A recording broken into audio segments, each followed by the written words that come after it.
welcome to the Get Lost to Find Yourself podcast.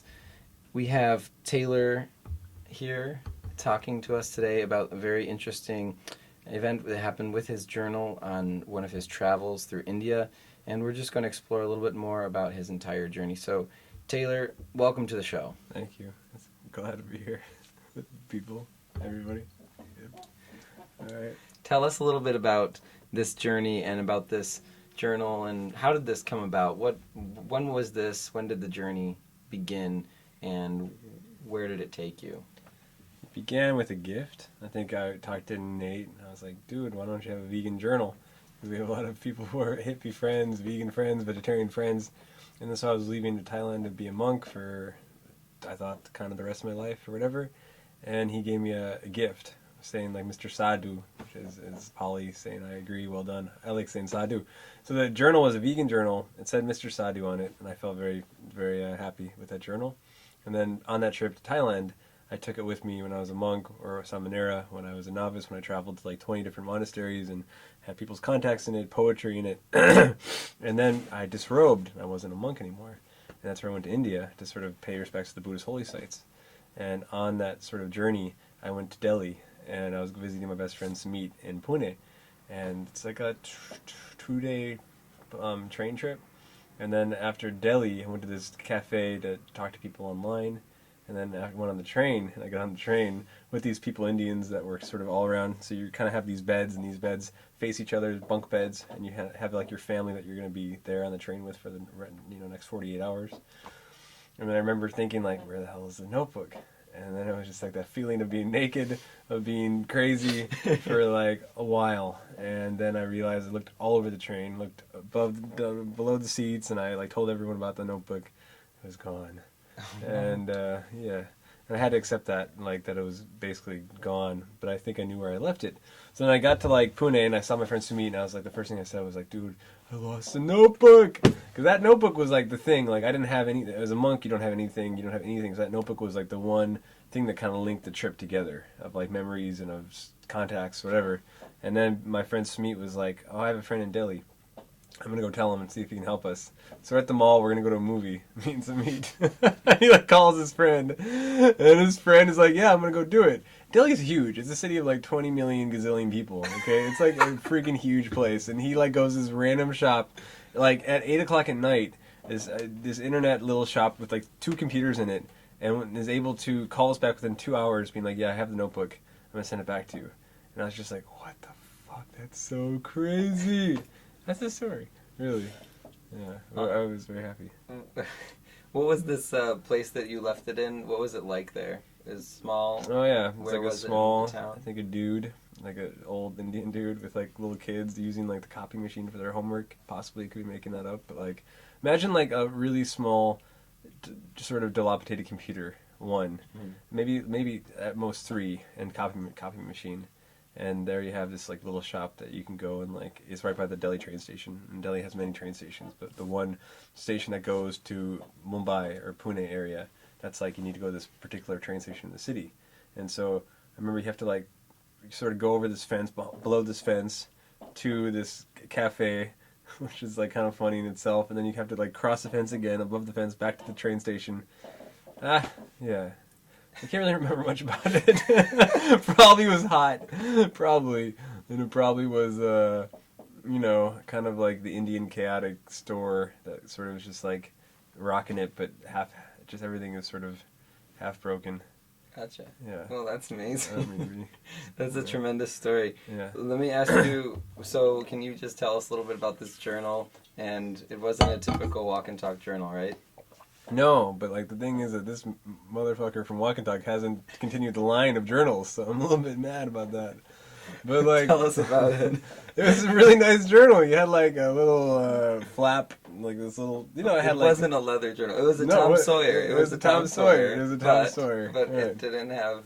Didn't have the. It wasn't leather. It wasn't leather. It was freaking animal friendly. I know he's all the leather over there, this guy. But Oh God. But yeah, it was a vegan journal. It was not. It was in the line of the non-violent tradition of our forefathers and foremothers.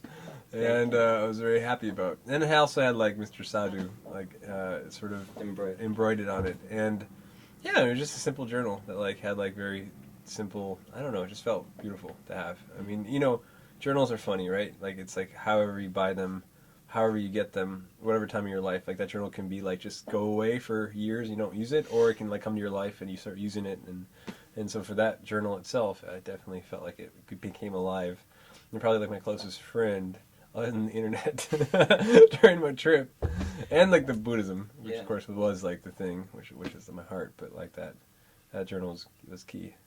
How long were you on the journey before you went to India? How long were you in Thailand as a About monk? a year, 2 months, 3 months, yeah. Okay. A year, yeah.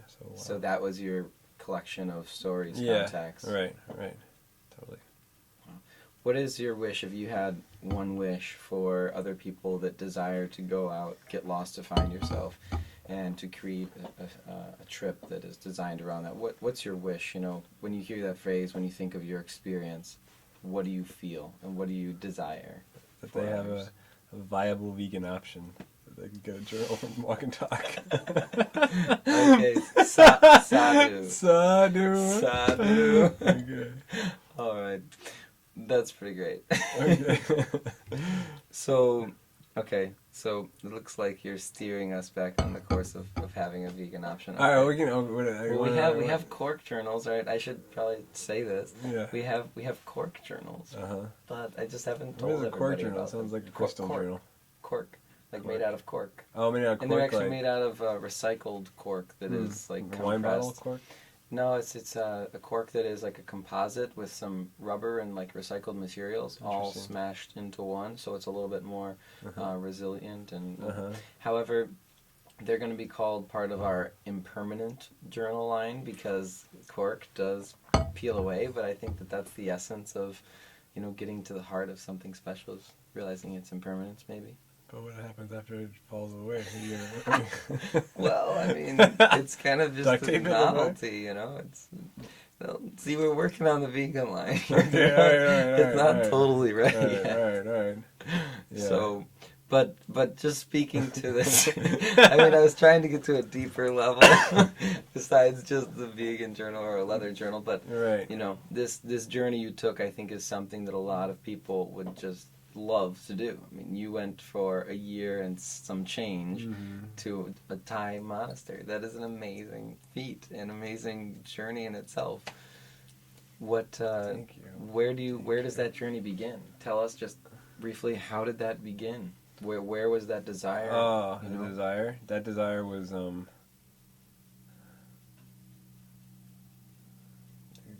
came up a little bit. It's like so I went to Vipassana with Goenka, 10-day retreat, a meditation retreat.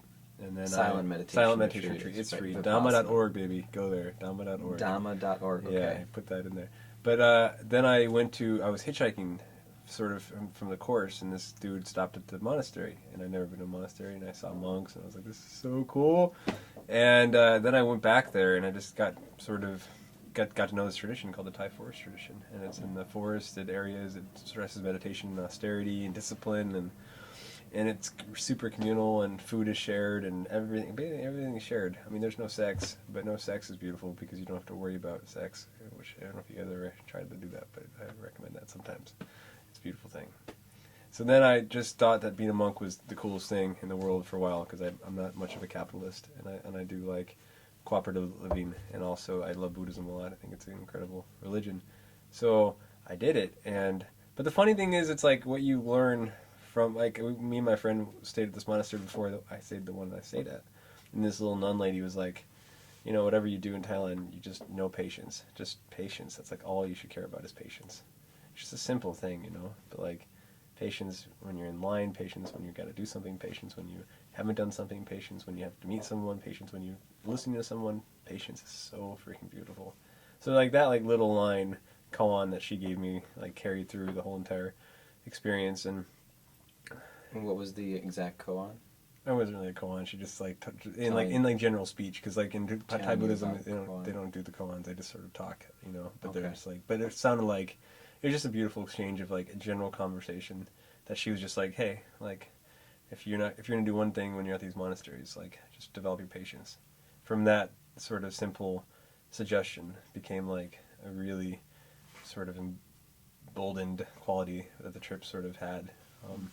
And also just like resilience, you know, whenever you have a goal in life, you should have resilience and you should try to like meet that goal because it goes away. Like now I'm not a monk and don't have that goal in my mind. I do actually, but it's not right here present with me. So I just feel like if you can follow your, you know, your whatever makes your heart go strong, just do it, you know. And then, you know, the other thing about the walk and talk journal, it's a good metaphor of like when you love something and you lose it, you can mourn it and you can lose it, but you also can try to get it back. You can try like, and it was just sort of like a really, like it probably was like the saddest I was when I lost that stupid journal. I was like, motherfucker, dude, so pissed. I was like so pissed. And then like just to like get it back was just like the weirdest feeling in the world that like it came back. And I don't know, I mean like I guess anyone who's been to Delhi and then imagining themselves in Pune in India like a foreigner, it's just pretty crazy. So I think like just a little bit of like effort and faith and respect and like honoring your feelings goes a long way. And the monastery life is an incredibly sensitive life that kind of like counteracts a lot of the capitalistic / consumeristic values that we all sort of have. And also like, no offense to Christianity and Judaism and Islam, but they're more or less like can be very hard religions. And when you go to like the base of religion, such as Buddhism, and go to like the core of it, which is the Buddhist monasteries, and you feel that soft edge, that gentle edge, and just like get to be in a place that's just like literally promotes this utter gentleness. There's no interpretation of gentleness. There's no like sort of crazy scriptures that tell you to go kill someone or, you know, it's just super freaking gentle and soft and beautiful and graceful. And from that sort of place of origin, I'm so glad I got to be a part of it. I am a part of it. So, but you know, all religions rock if we do it right. So, I'm very excited about that happening.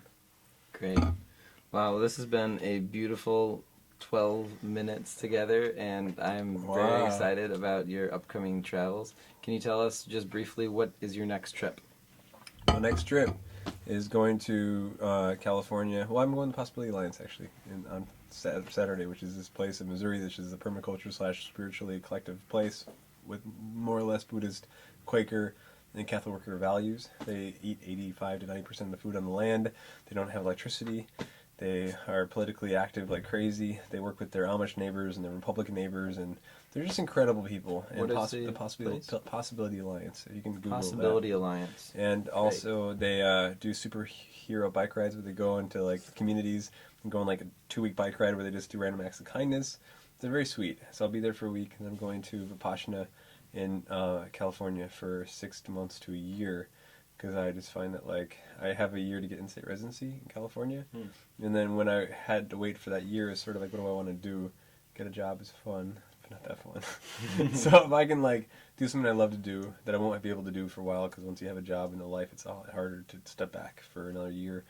Another thing about Vipassana, as far as Goenka, it's different from the Thai forest tradition. Vipassana Goenka, it's a very secular tradition. There's no Buddha statues, there's no bowing, just strips away all the religion from Buddhism, which is fine. I mean, I like both, but basically what it does, it offers a 10-day experience for someone to go deep in something, to not have to convert to it, and just to take like the raw essential thing that they could actually help apply in their life and make better. And it's, I don't know, once again, it's free, and I think like for 10 days for someone to get free lodging, free food, free teachings that help them for the rest of their life is so sacred and beautiful and not normal in this world. So I'm excited to be a part of that like tradition of charity and then go back in the world of nutbags. Beautiful. Well, and actually on that trip, I'm pretty sure that you can't journal there, right? You can't write. I can for sure. Oh, you can. Yeah, so I'll You're get that allowed vegan journal. We're gonna buy that shit now. yeah, and then I'm gonna be a high school history teacher after that. I'm gonna go to school. That's my main path. Yeah. Oh wow! Yeah. Oh my god! We'll talk about that later. Next time. Whoever is your student is going to be the luckiest kid, and they're gonna know it. I have a feeling. Oh shucks! You're gonna be the teacher with all these cool things on the wall. Probably not. It's only gonna be blank. The coolest things on the wall. Mr. Taylor, Mr. Taylor. The white wall. I don't believe it. I don't believe it. Yeah. Great. Oh my gosh. Well, I think that our guests would love to hear more about your stories. But if they were to wish to do so, do you have a blog or anything? No, you can email me at knowingquality@gmail.com. Knowing quality? Knowing quality, yeah, at Gmail. Ignoring? Knowing Quality? right. Did it a long time ago. I haven't changed it. Probably should change it, but it's kind of stupid. That's a funny. beautiful email address. Yeah. Do you mind if we share it here on the No, podcast? I don't care. Just don't be Okay. jerks. Okay, I don't think- great. Well, you can email me for Taylor's email if you would really like it. 'Cause we don't want him to be spammed. Okay. Oh yeah, okay. But if you need his email, just send us a message. Yeah, if you want some good Buddhist links in Thailand too, send me a message. Taylor will take care of you. Yeah. Knowingquality@gmail.com. Okay, wonderful. Taylor, it's been a pleasure. Thank you so much for being a guest on our show today, and we wish you the very best. What show is this? What's it called? The Get Lost to Find Yourself podcast. Okay. We'll see you on the next episode. So do. I'm Nathan Minahan, and thank you for listening.